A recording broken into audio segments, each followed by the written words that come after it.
윤석열 대통령이 오늘 국무회의에서 한일 관계 정상화가 우리 국민에게 새 자긍심과 혜택을 불러올 거라고 후속 조치를 지시했습니다. 정부 근로시간 유연화 정책에 대해선 주당 60시간 이상 근무가 건강 보호 차원에서 무리라며 상한을 정해야 한다는 뜻을 밝혔습니다. 북한의 계속되는 도발에 맞서 정부가 감시와 제재를 강화하는 독자적 추가 조치들을 발표했습니다. 북한의 정찰위성 개발을 제약하기 위해서 맞춤형 인공위성 분야 감시 목록을 국제사회 처음으로 작성했습니다. 중국 시진핑 국가주석이 우크라이나와 결전을 벌이고 있는 러시아 푸틴 대통령과 비공식 회동했습니다. 미국을 비롯한 서방 사회에 맞서는 두 정상은 우크라이나 전쟁의 해법 등 주요 현안에 결속을 강화할 전망입니다. 이틀째 대기 정체로 수도권과 충남 등 서쪽 지역에선 미세먼지가 기승을 부리고 있습니다. 전국에 건조주의보가 내려진 가운데 고온으로 대형 산불 없도록 주의가 필요하겠습니다. 뉴스앤 이슈 2부 시작합니다. 정부가 한일 군사정보보호협정 지소미아를 완전히 정상화하기 위한 조치를 마무리했습니다. 외교부는 오늘 오전 외교 경로를 통해 지난 2019년 일본 측에 통보했던 지소미아 관련 2건의 공안을 모두 철회한다는 결정을 일본 측에 서면으로 통보했다고 밝혔습니다.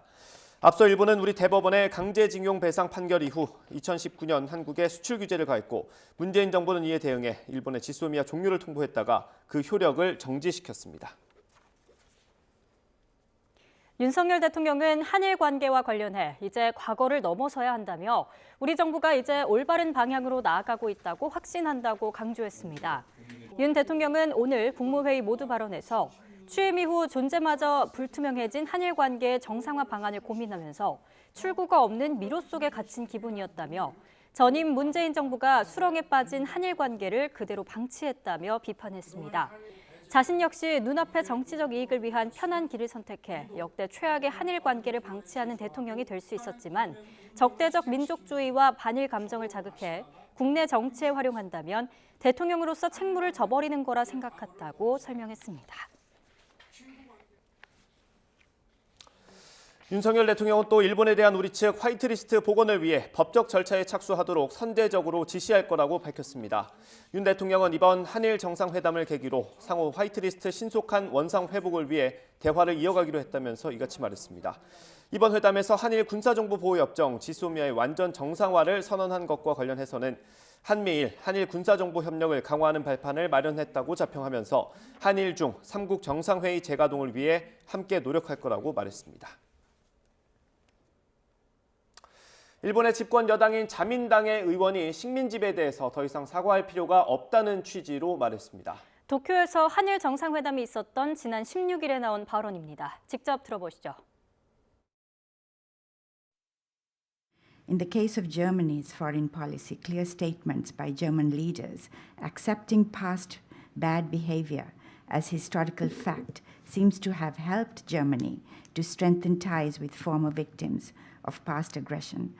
Do you think Japan-ROK ties would be helped if Japanese leaders too came out with unequivocal statements accepting official responsibility for past mistakes, such as the recruitment of comfort women and the use of forced labor? Actually, Japanese government has many times apologized already, made our statement very clear over the apology, and I forgot the specific English wording for the colonial occupation. Even though the Japan made an apology, it didn't really work. That's the problem. That's why the Prime Minister Abe made a final statement and then put this apology, reputation apology to an end. And I think the President Yoon also do understand that. I think these, begging Japan for apology is not something that maybe South Korea should do. It's already a big economy. And Japan-South Korean relation has been reset during the Prime Minister Abe's time. And then also the other thing is I do think it's really wrong for making a comparison between Japan and Germany. It's very different, I think. 이른바 TV조선 재승인 점수 조작 의혹을 수사하는 검찰이 한상혁 방송통신위원장을 내일 피의자 신분으로 불러 조사합니다. 검찰은 조사를 마치는 대로 한 위원장에 대한 신병 확보에 나설 방침으로 알려졌습니다. 김다연 기자가 보도합니다. 한상혁 방송통신위원장이 TV조선 재승인 의혹과 관련해 피의자 신분으로 검찰에 출석합니다. 지난달 16일 검찰이 사무실과 자택 등을 압수수색한 지 한 달여 만입니다. 검찰은 한 위원장이 방통위 수장으로서 TV조선의 최종 평가 점수를 감점하라고 지시했다고 보고 크게 두 가지 혐의를 적용했습니다. 특정 인물을 재승인 심사위원으로 위촉하는 데 관여했다는 직권남용 혐의와 점수 조작 사실을 알면서도 숨긴 위계에 의한 공무집행 방해 혐의입니다. 의혹은 3년 전으로 거슬러 올라갑니다. TV조선은 지난 2020년 재승인 심사 때 총점은 기준치를 넘겼지만 일부 항목에서 절반에 못 미치는 점수를 받아 조건부 재승인을 받았습니다. 정권 교체 뒤인 지난해 9월부터 감사원 자료를 넘겨받아 수사를 벌여온 검찰은 방통위가 고의로 점수를 깎았다고 보고 방통위 간부에 이어 당시 심사위원장까지 신병을 확보하며 수사를 확대해 왔습니다. 하지만 한 위원장은 중도 사퇴를 압박하기 위한 수사라며 혐의를 전면 부인하고 있습니다. 입건이 됐다고 하니까 성실히 소명을 할 거고 말씀드린 대로 진실은 조만간 밝혀질 거라고 생각을 합니다. 검찰은 한 위원장을 상대로 심사위원회 구성을 포함해 재승인 과정 전반을 캐물은 뒤 조만간 신병 처리 방안을 최종 결정할 계획입니다. 관련자들이 앞서 모두 구속된 데다 검찰이 윗선으로 한 위원장을 지목하고 있는 만큼 구속영장 청구가 불가피하다는 방침을 세운 거로 알려졌습니다. YTN 김다연입니다. 국가수사본부장에서 낙마한 정순신 변호사 자녀의 학교폭력 의혹 청문회가 국회에서 열립니다. 국회 교육위원회는 야당 의원들만 참석한 가운데 오는 31일 정순신 자녀의 학교폭력 진상조사와 대책 수립을 위한 청문회 실시의 건을 의결했는데요. 청문회에서는 정순신 변호사 등 증인 20명과 참고인 2명의 출석을 요구하는 거로 확정됐습니다. 검찰이 다음 달 구속 만료를 앞둔 이화영 전 경기도 평화부지사를 쌍방울의 대북 송금 과정에 공모한 혐의로 추가 기소했습니다. 수원지방검찰청은 오늘 외국환 거래법 위반 혐의를 추가해 이 전 부지사를 재판에 넘겼습니다. 이 전 부지사는 지난 2019년 김성태 전 쌍방울 회장이 경기도의 스마트팜 사업 비용 500만 달러와 당시 경기지사였던 이재명 민주당 대표의 방북 성사 대납 비용 300만 달러 등 모두 800만 달러를 북측에 불법 송금하는 데 공모한 혐의를 받습니다. 한국노총과 민주노총이 고용노동부의 회계자료 제출 요구 및 과태료 부과와 관련해 이정식 고용노동부 장관을 직권남용 혐의로 고발했습니다. 양대 노총은 오늘 공동기자회견에서 고용노동부가 노조의 회계를 공개하지 않았다며 과태료를 부과한 건 노조의 자주권을 심대하게 침해한 거라며 이 장관을 고위공직자 범죄수사처에 고발했습니다. 이들은 제3자인 노동부가 회계자료 비치나 보관자료의 등사물을 제출하도록 요구하는 건 위법으로 노동부가 직권을 남용해 노조에 보고 의무가 없는 행위를 요구했다고 주장했습니다. 총선 이제 1년 정도 남았습니다. 내년 4월 총선에 적용될 선거제 개편을 놓고 논의 시작부터 삐걱거리고 있습니다. 국민의힘은 위성정당 문제를 불러온 현행선거법은 반드시 고쳐져야 한다면서도 전체 의원 숫자를 늘리는 건 고려하지 않고 있다고 못 박았습니다. 그거는 국민들 동의하지 않으면 어렵습니다. 국민의힘은 지난번 기억하시겠지만은 그 21대 총선 앞두고 그 국회 정개특위에서 선거구제를 현행 준연동형 비례제로 만들 때 국민의힘은 완전히 배제됐었지 않습니까? 당시에요. 예. 민주당과 군소 야당들이 공수처 법안을 통과시키는 주는 조건으로 자기들이 일방적으로 그 법안을 통과시켰고 그걸 막느라고 우리 국회의원들, 국민의힘 소속 국회의원들이 지금 한 10여 명이 재판까지 받고 있는 상황입니다. 그래서 이 법안, 그때 법안 통과 자체가 어떻게 보면 불법적이었기 때문에 현행 준연동형 비례대로 되기 이전의 상태, 20대 국회 때 상태로 돌아가야 된다는 게 이제 기본 입장이고. 여당이 의원 정수 확대를 반대하고 나선 건 부정적인 여론을 의식한 걸로 보입니다. 그런데 세 가지 개편안을 여야가 의결할 때는 별다른 얘기가 없다가 이제 와서 이의를 제기하는 건 모순이라는 지적이 있습니다. 국회 정개특위 민주당 간사인 전재수 의원 얘기 들어보겠습니다. 그거는 민주당이 결정한 것이 아니고 국민의힘이 의원총회 결과였고 국민의힘이 소위원장을 맡고 있는 정치관계법 소위원회에서 스스로 결정하고 통과시킨 아닙니다. 자, 그러면 의원님 정리를 해보면 이게 국민의힘 안에서 뭔가 이제 사인 미스 때문에 벌어진 일이 아니라 입장이 돌변이 된 거다 이렇게 지금 보시는 겁니까? 갑자기 돌변이 된 거죠. 그러면 돌변의 그 사정이 뭐라고 그러니까 지금 추정을 하시는 겁니까? 이 결의안의 내용이 중요한 것이 아니고 결의안에 형식이 있어야지만 국회 전원위원회를 열 수 있기 때문에 네. 그래서 국민의힘 의원총회 또 국민의힘이 정치관계법 소위원회에서 내용을 크게 안 보고 형식적으로 중요한 거니까 의결을 하고 통과를 시킨 거거든요. 근데 느닷없이 형식이 필요했던 건데 느닷없이 이 내용을 가지고 이야기를 하니까 알겠습니다. 그러니까 자기네들이 결정하고 자기네들이 뒤집어고 좀 이상한 상황이 지금 벌어지고 있는 아무튼 것이고. 그러면 많은 특권을 누리는 권력기구일수록 오히려 숫자를 늘려야 한다는 주장도 있습니다. 그런데도 의원 수를 늘리는 데 소극적인 바탕에는 정치권 불신이 있다는 지적입니다. 국민들의 정치권 불신을 더 증폭시키는 사람들이 누구냐면 바로 정치인들 자신입니다. 그러니까 홍준표 시장이 뭐 국회의원은 80명이면 충분하다. 네. 조경태 의원이 100석으로 죽이는 대국민 서명운동을 하겠다. 근데 이게 뭐랑 똑같은 거냐면 국민들께서 검찰에 대한 불신이 매우 지금 높지 않습니까? 그러면 검찰을 아예 없애버려라. 그렇다고 검찰 기구를 없앨 수는 없는데 이런 식의 어떤 그 상황과 같은 경우가 되는 것입니다. 오히려 국회의원들 스스로가 정치 업무를 돋구치는 발언을 해서 국회 불신을 높이면 누워서 자기 얼굴에 자기 침 뱉는 일이 되는 것입니다. 사실 이런 그 권력기구에는 숫자가 적어질수록 특권은 더 늘어나게 되는 것입니다. 오히려 수를 늘리게 되면 아까 말씀드렸다시피 세비도 줄이고 보좌관 수도 줄이고 특권을 줄이는 방향으로 갈 수밖에 없는 것이거든요. 중국 시진핑 국가주석이 우크라이나와 결전을 벌이고 있는 러시아 푸틴 대통령과 만났습니다. 미국을 비롯한 서방 사회에 맞서는 두 정상은 우크라이나 전쟁의 해법 등 주요 현안에 머리를 맞대며 결속을 강화할 거로 보입니다. 조용성 기자입니다.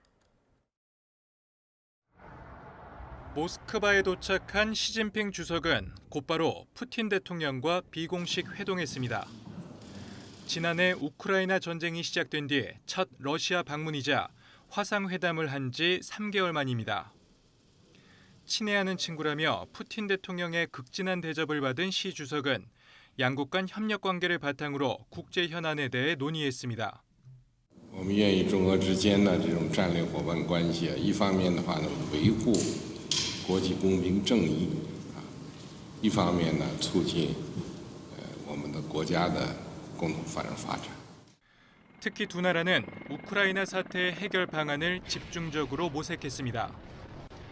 앞서 전쟁 1주년을 맞아 중국은 우크라이나와 러시아가 대화를 재개하고 휴전을 모색할 것을 촉구했습니다.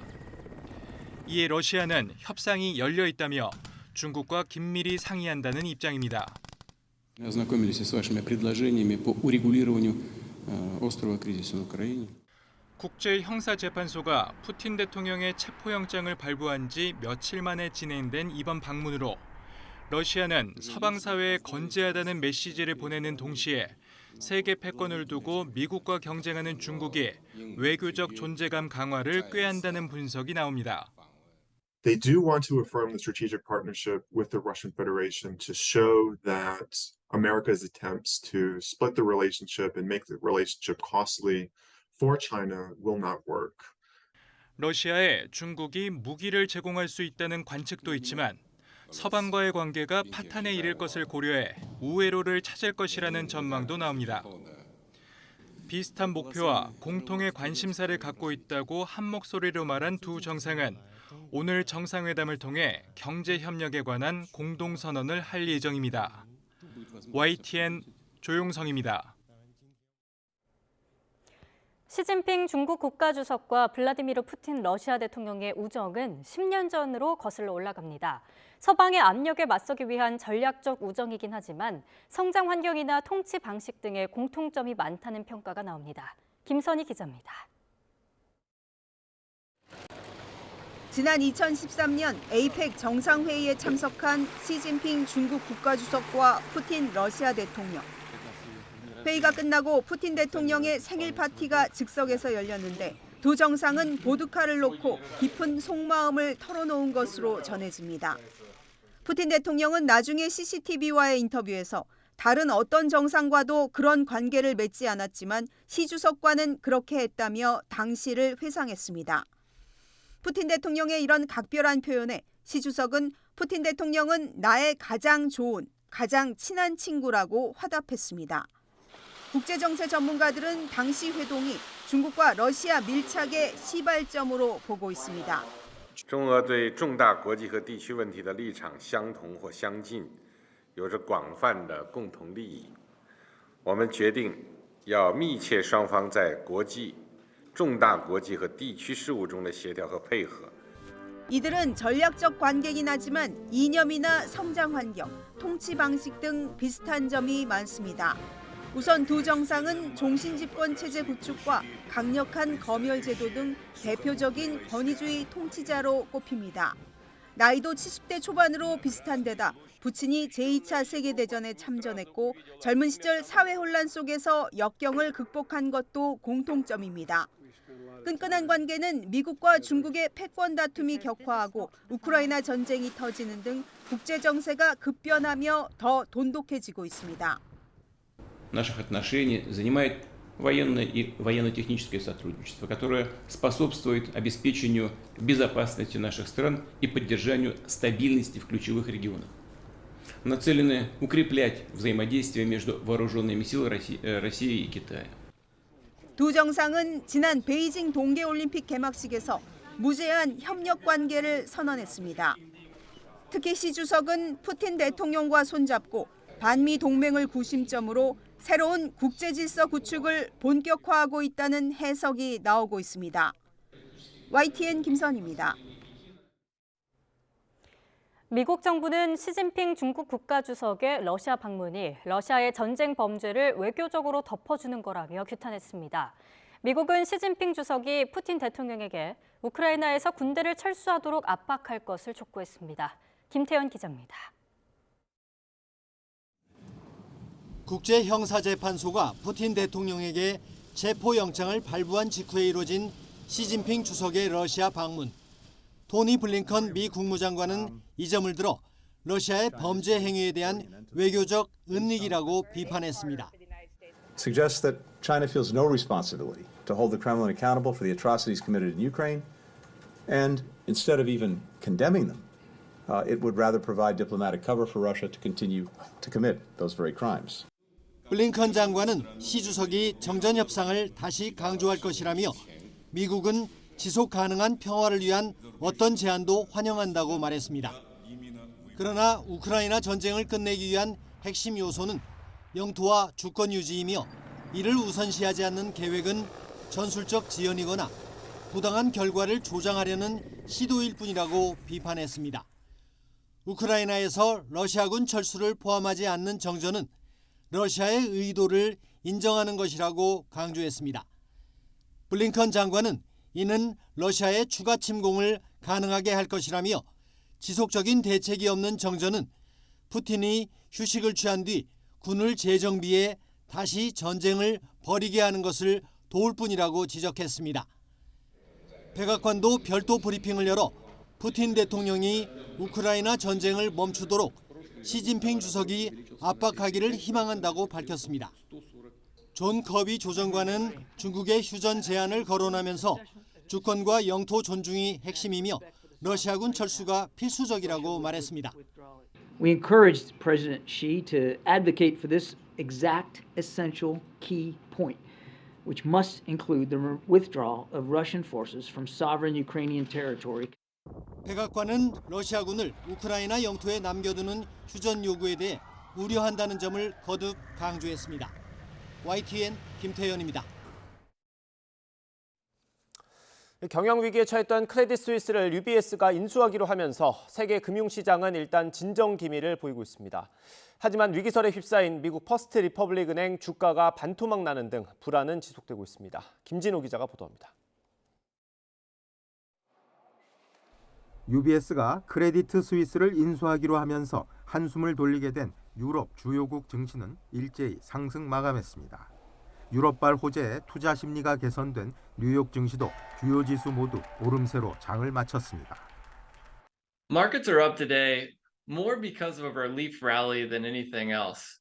I think investors are happy with the outcome from the Credit Suisse bailout by UBS over the weekend. 하지만 불안감은 계속 이어지고 있습니다. 실리콘밸리 은행에 이어 위기설에 휩싸인 퍼스트 리퍼블릭 은행에서 고객 예금의 거의 절반이 빠져나갔습니다. 월스트리트 저널은 퍼스트 리퍼블릭 은행의 고객들이 700억 달러, 우리 돈 91조 6천억 원을 인출해 총 예치 금액의 절반 가까이가 빠져나갔다고 보도했습니다. 이런 여파로 퍼스트 리퍼블릭 은행 주가는 47% 급락했습니다. 월스트리트 저널은 불안 심리가 가라앉지 않고 있어 제이미 다이먼, JP모건 체이스 최고 경영자가 다른 대형은행 CEO들과 추가 대책을 논의하고 있다고 전했습니다. 다만 퍼스트 리퍼블릭 은행과 동반 하락했던 다른 지방은행들은 대부분 반등하며 퍼스트 리퍼블릭 은행의 영향이 차단되는 모습입니다. The very rapid action that was taken by the U.S. authorities to do what was necessary in order to prevent any contagion was also certainly appropriate from a financial stability point of view. 하지만 신용평가사들이 퍼스트 리퍼블릭 등 지방은행들의 신용등급을 낮추고 있어 불안감은 쉽게 가라앉지 않고 있습니다. 일부 금융 전문가들은 바이든 정부와 대형은행들의 신속한 구제 조치가 추후 큰 부작용을 일으킬 수 있다고 경고하고 있습니다. YTN 김진호입니다. 취약계층에 100만 원을 신속하게 지원하는 긴급 생계비 대출이 출시됐습니다. 내일부터 사전 예약이 진행되고 오는 27일부터는 상담 뒤에 바로 지급할 예정입니다. 이게 어떤 상품이고 조건은 어떻게 되는지 조태현 기자가 정리했습니다. 취약계층은 금리 상승기엔 제도권 금융에서 소외되기 일쑤입니다. 돈이 필요한 경우 사금융을 찾을 수밖에 없는 게 현실입니다. 평균 금리 400%가 넘는 불법 업체에 내몰리며 피해가 급증하고 있습니다. 이에 금융당국이 대책 마련에 나섰습니다.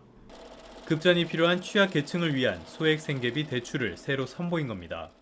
지원 대상은 신용점수가 하위 20% 이하이면서 연소득 3,500만 원 이하인 만 19살 이상 성인입니다. 한도는 100만 원으로 50만 원 대출 뒤 6개월 이상 이자를 성실하게 내면 금액을 늘릴 수 있습니다. 상담 예약은 내일부터 웹사이트와 전화로 진행됩니다. 실제 상담은 오는 27일 오전 9시부터인데 생계비는 당일 즉시 지급할 예정입니다. 금리는 연 15.9%로 시작하며 최저금리는 연 9.4%입니다. 50만 원을 빌리면서 금융교육을 받는다면 월 이자는 6,416원에서 시작하고 성실한 이자 납부가 이루어지면 이자는 1년 뒤에 월 3,916원으로 줄어듭니다. 소액생계비 대출 금리를 이거보다 낮게 책정을 했을 경우에는 오히려 기존 상품을 이용하고 있었던 더 좀 나은 형편의 분들이 그 형평성, 공정성 문제를 제기할 가능성이 컸기 때문에 금융당국은 우선 1인당 최대 100만 원, 올해 1,000억 원을 공급하되 운영 경과를 지켜보며 보완하겠다는 계획입니다. YTN 조태현입니다. 한국부동산원이 부동산 허위 계약을 했다가 해지하는 방식으로 시세를 교란하는 행위를 집중 단속합니다. 한국부동산원은 국토부 부동산소비자보호기획단과 시세를 올릴 목적으로 고가의 허위 계약 신고 후 계약을 해지하는 일명 실거래가 띄우기에 대해서 고강도 기획조사에 착수한다고 밝혔습니다. 이는 최근 신고가 매매 후 계약이 해제되는 사례가 지속해서 늘어나고 있는 데 따른 것입니다.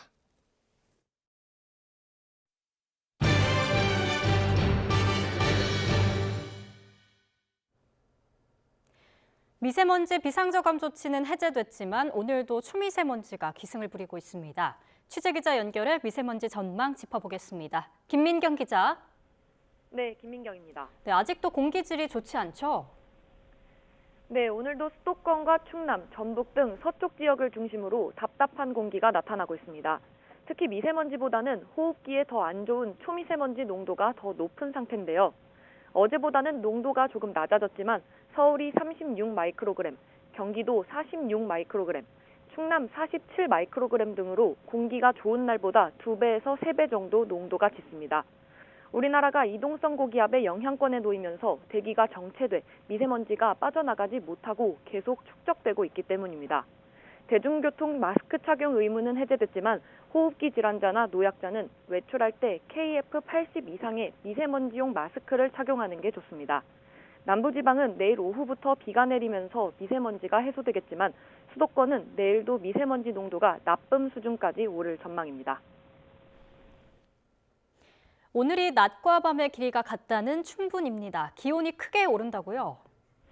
네, 그렇습니다. 서울의 평년 기온이 13도 정도인데 오늘은 21도, 내일은 24도까지 오릅니다. 24도는 올해 들어 최고 기온입니다. 이 밖에도 대구 23도, 광주 24도 등으로 전국이 평년보다 10도가량 높은 5월 초의 기온 분포를 보이겠습니다. 날씨는 따뜻하지만 고온 현상은 산불 위험도를 크게 높입니다. 현재 서해안과 남해안 일부를 제외한 전국에 건조주의보가 내려진 상태인데요. 기온이 크게 오르면 시료 습도가 크게 낮아져서 그만큼 불씨가 산불로 확산할 가능성이 커집니다. 내일 오후부터 남해안에 단비 소식이 있긴 하지만 비의 양이 5mm 안팎으로 무척 적습니다. 특히 비가 내리지 않는 중부와 동해안은 건조한 날씨에 고온이 겹치면서 대형 산불 위험이 커지는 만큼 철저한 대비가 필요합니다.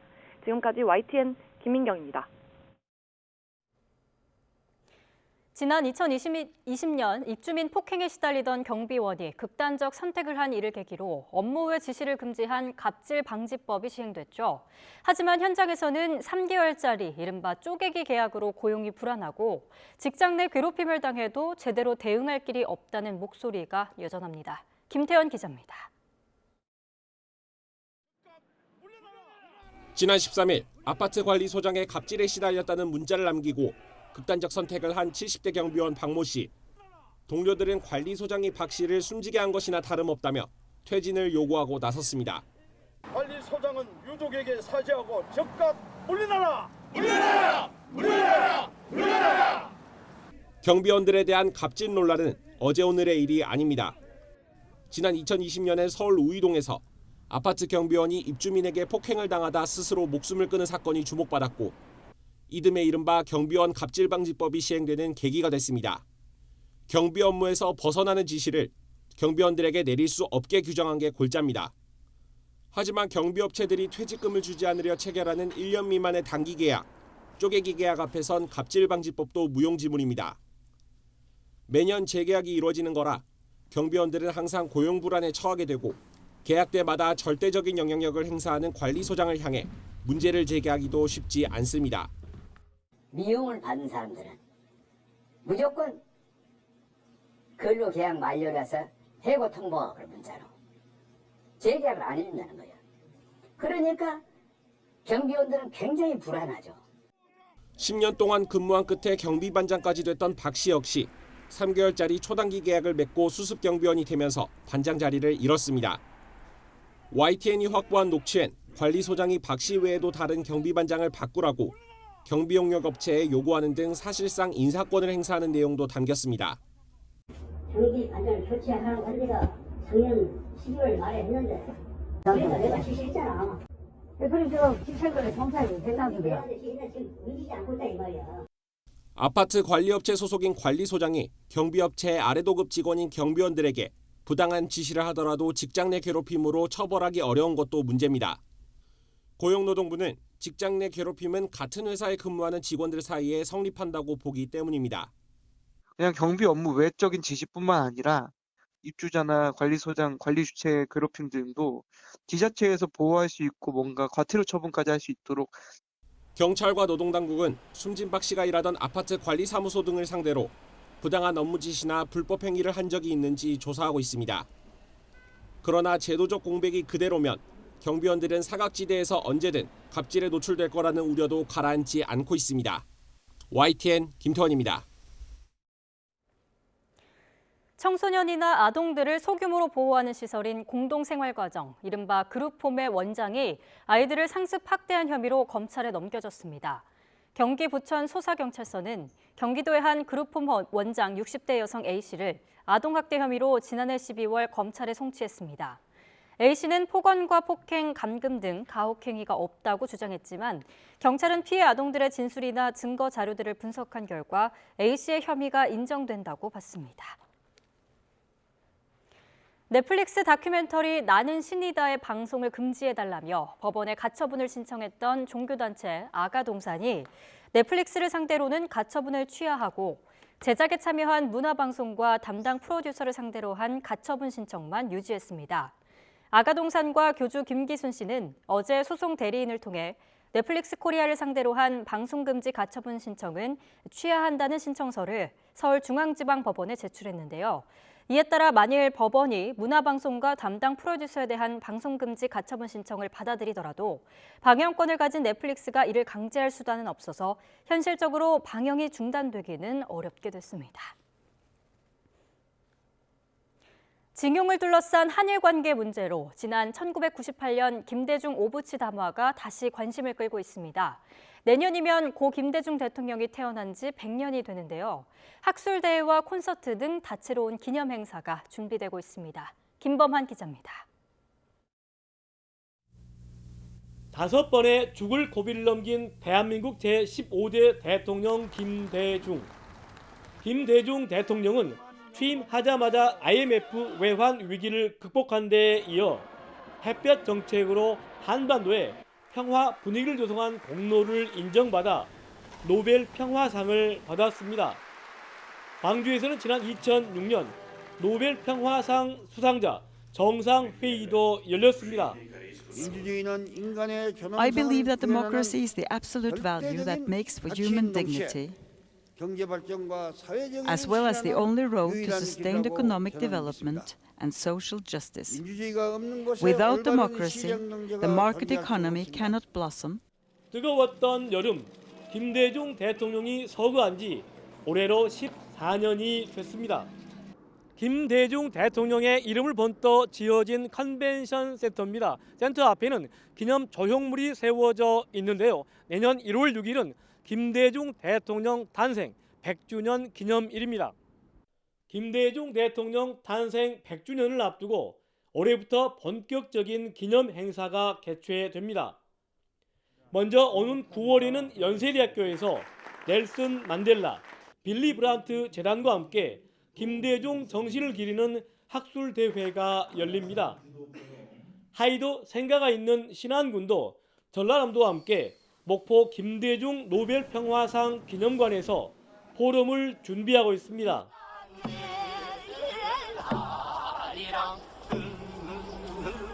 김대중 대통령은 영화와 서예를 좋아하고 실제로 중흥에 이바지한 만큼 문화계에서도 퓨전 콘서트와 소프라노 조수미 씨가 참여하는 오케스트라 공연을 추진하고 있습니다. 김대중 대통령이 재정당국의 반대에도 당시 7조 원을 들여 깔아놓은 정보화 고속도로는 현대 IT 산업 발전의 밑거름이 돼 IT 업계도 기념 콘텐츠를 만들고 있습니다. 우리나라 역사에서 전무후무한 훌륭한 대통령뿐만 아니라 세계인이 존경하는 대통령입니다. 그래서 김대중 대통령의 민주주의, 인권, 평화의 철학을 널리 알리고 김대중 대통령 업적을 개성해 대한민국 발전에 이바지한 큰 전기가 될 것이라고 저는 생각합니다. 준비된 대통령으로서 상인적 현실 감각으로 경제도 잘 알아 국민소득 3만 달러 시대를 연 것으로 평가되는 김대중 대통령. 세대와 계층, 이념할 것 없이 갈수록 극단의 갈등이 심해지고 있어서 김대중 대통령이 몸소 실천했던 통합의 리더십이 다시 조명되고 있습니다. YTN 김범환입니다. 북한의 미사일 도발 문제를 다루기 위해 유엔 안보리 회의가 또 열렸지만 이번에도 빈손으로 끝났습니다. 중국과 러시아는 한미 연합훈련뿐만 아니라 미국이 호주에 핵 잠수함을 판매하기로 한 것도 비판하며 북한을 편들었습니다. 워싱턴에서 권준기 특파원의 보도입니다. 북한 대륙간 탄도미사일 발사 문제를 놓고 지난달에 이어 올해 두 번째 열린 유엔 안보리 공개회의. 미국은 중국과 러시아 반대로 번번이 좌절된 결의안 대신 강제성 없는 의장 성명이라도 채택할 것을 거듭 요구했습니다. 특히 중국과 러시아가 북한을 노골적으로 편들면서 북한이 도발 수위를 더 높이고 있다고 비판했습니다. And I find it very interesting that neither China nor Russia today not a single time called on the DPRK to cease their testing. 중국과 러시아는 이번에도 한미 연합훈련의 위협을 느껴 북한이 미사일을 쏘는 거라는 주장을 반복했습니다.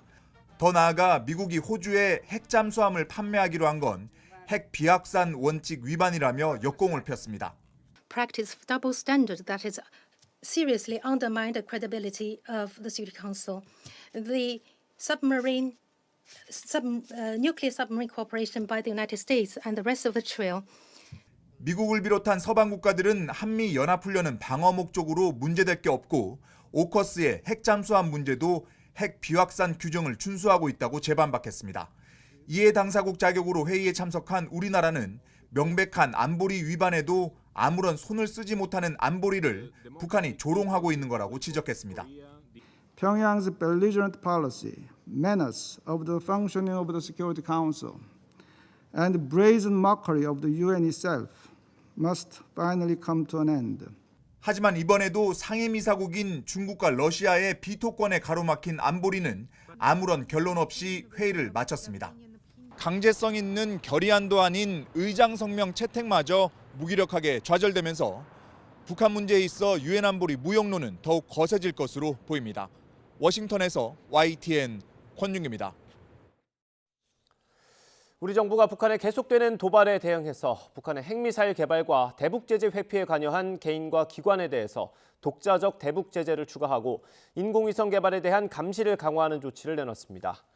외교부는 오늘 대북 수출 통제 조치의 일환으로 북한의 정찰위성 개발을 제약하기 위해 국제사회 최초로 북한 맞춤형 인공위성 분야 감시 대상 품목 목록을 작성했다고 발표했습니다.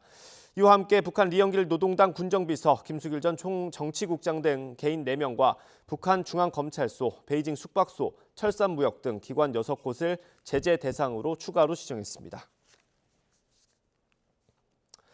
프랑스 정부와 야당이 연금 개혁 법안을 놓고 강하게 충돌하는 가운데 총리 불신이 많은 가까스로 부결됐습니다. 내각과 법안은 살아남았지만 반대 투쟁은 앞으로 더 격화할 걸로 보입니다. 류재복 기자가 보도합니다. 엘리자베스 보른 총리의 첫 번째 불신임안에는 278명이 찬성했습니다. 과반에 불과 9석이 부족해 가결되지 못했습니다. 두 번째 불신임안은 94명이 찬성해서 역시 부결됐습니다.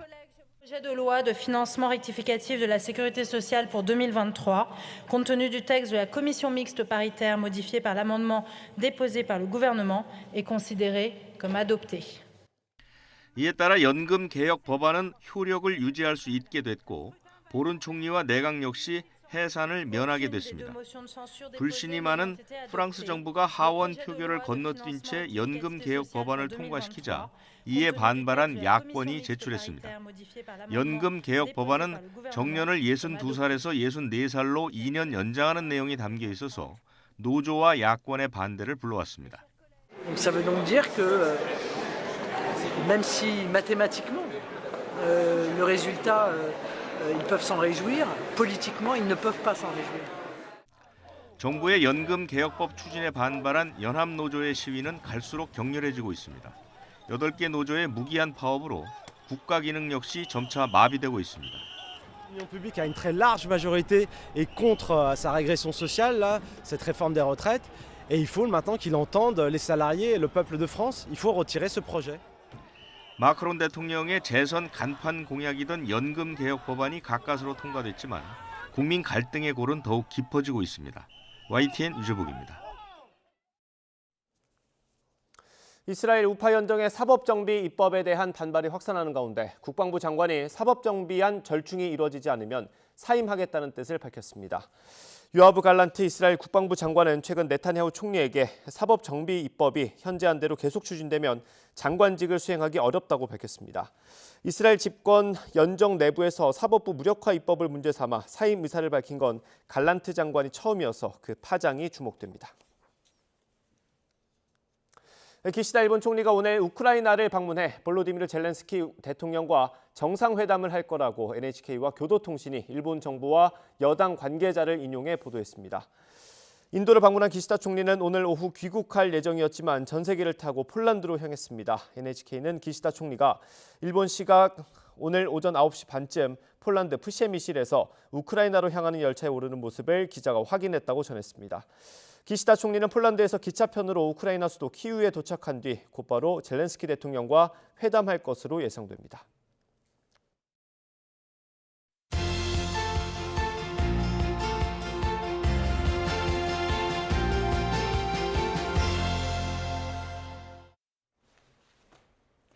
세계 수변 도시의 변신과 한강, 오늘은 마지막 5번째 시간입니다. 서울시는 이촌 한강공원에 사계절 내내 수상 레저를 즐길 수 있는 한강 아트피어를 조성하기로 했는데요. 특히 덴마크 코펜하겐의 하버베스를 참고해서 한강 위에 떠 있는 부유식 수영장을 만들 계획입니다. 김종균 기자입니다. 북유럽 3월의 찬바람에도 해수 풀장을 즐깁니다. 코펜하겐 시민들에겐 일상입니다. 풀장 옆에는 이동식 사우나가 있어서 금방 몸을 녹일 수 있습니다. Det er koldere, man kan mærke det. At hjertet slår hurtigere, ikke? Ja. Og så går man ind i saunaen bagefter. 코펜하겐 운하의 바닷물에 수영장 틀을 우표처럼 띄워놓은 하버베스입니다. 하버베스는 수변 공원을 무리로 확장한다는 개념을 적용해 항구 위에 부유식 수영장을 만든 것입니다. 20년 전에 만들어진 덴마크 최초의 하버베스인데 해마다 20만 명이 찾고 있습니다. Det var en del af en politisk beslutning, som gik ud på at åbne op for havnen, og så flere mennesker kan bruge havnen og bruge havnen som et rekreativt område, og på den måde få glæde af den. 한강에도 이 같은 부유식 수영장이 들어섭니다. 서울시는 이촌 한강공원에 낡은 거북선 나루터 자리에 수변 레저 공간인 한강 아트피어를 조성하기로 했습니다. 우선 한강에서 수영하는 듯한 이색 경험을 맛볼 수 있는 900m 규모의 부유식 수영장을 강물에 띄웁니다. 기존의 전통적인 수영장 형태가 아닌 지금 보시고 계시는 저런 자연스럽게 한강을 즐기실 수 있는 시설을 우리도 이제는 만들 때가 됐다 하는 판단을 했습니다.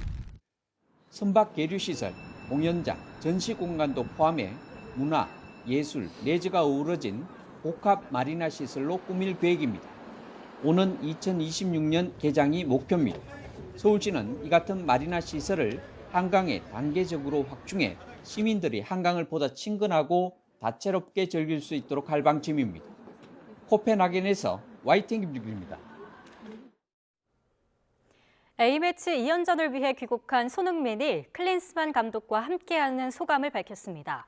등번호 없는 예비선수에서 당당히 국가대표에 합류한 오현규 선수는 장거리를 오가며 시차 적응을 한 손흥민 선수가 대단하다고 말했는데요. 두 선수의 이야기 함께 들어보겠습니다. 감독님이 어떠한 옷을 입혀주느냐에 따라서 선수들의 특성 또 선수들의 색깔들이 잘 나올 수 있다라고 생각하기 때문에 선수들도 훈련을 하면서 감독님이 어떤 스타일을 추구하는지 빨리 캐치를 하는 것들이 되게 중요할 것 같고 정보 또 좋은 경험들을 충분히 가지고 있으니까 그런 것들을 또 저희 선수들한테 같이 쉐어해 주시면 또 선수들한테 분명히 좋을 거라고 생각하고 지금 너무 많은 것을 바라기보다는 하루하루 차근차근 단추를 좀 맞춰가는 게 가장 중요할 것 같습니다. 새삼 흥민이 형이 정말 대단하다는 걸 다시 느끼고요.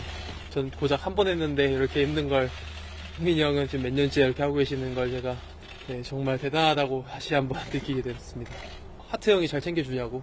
워낙 하트 형이 잘 챙겨주기 때문에 흥민이 형 덕분에 셀틱 생활을 정말 잘 즐기고 있는 것 같습니다. 지난해 누리호 발사 성공 이후 우리나라도 민간이 우주 개발을 이끄는 뉴스페이스 시대로의 도약을 준비 중인데요. 국내 우주 발사체 스타트업 이노스페이스가 민간 최초로 독자 개발한 엔진 검증용 시험 발사체가 발사에 최종 성공했습니다. 한국판 스페이스 X 시대가 막이 오를 거로 기대됩니다. 양회영 기자입니다. 브라질 알칸타라 우주센터에 우뚝 선 시험 발사체 한비 TLV.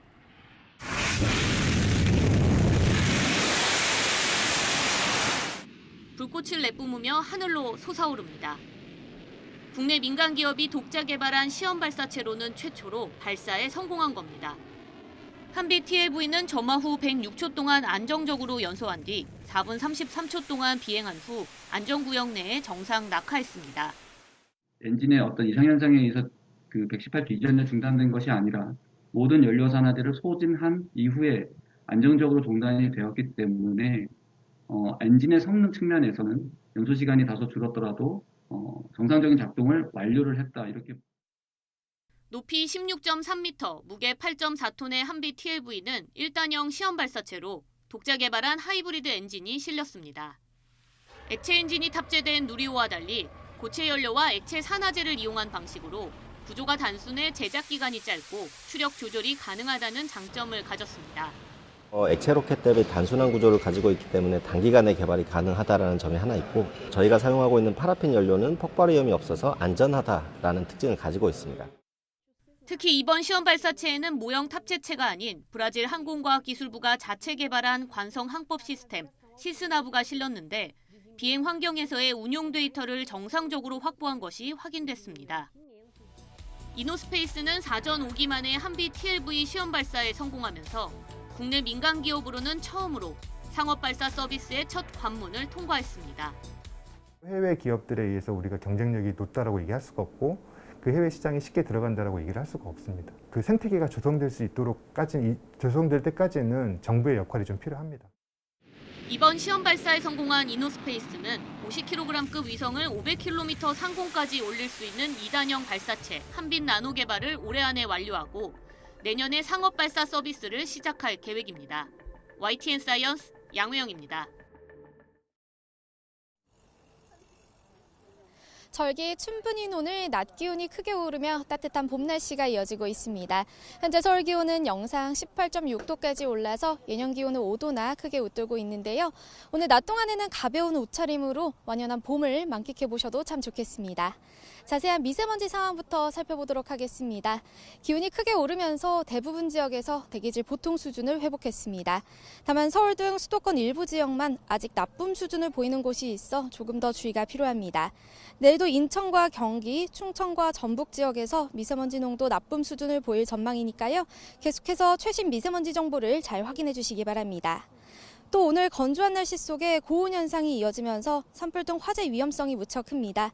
전국 대부분 지역에 건조특보가 내려진 가운데 기온이 크게 치솟겠는데요. 오늘 낮 기온은 서울 22도, 대전과 대구 23도, 광주 24도로 어제보다 2에서 5도가량 높겠습니다. 화재 위험성이 높아지는 날씨니까요. 불씨관리 잘해주시기 바랍니다. 내일은 서울 낮 기온이 24도까지 오르는 등 올봄 최고 기온이 예상되고요. 내일 오전에는 제주도에서 다시 비가 시작돼 밤 사이에는 충청 이남에도 비가 내릴 전망입니다.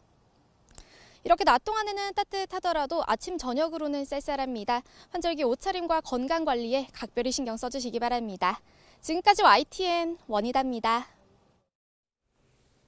뉴스 앤 이슈 마칩니다. 잠시 뒤에 더 뉴스가 방송됩니다. 시청해주신 여러분 고맙습니다.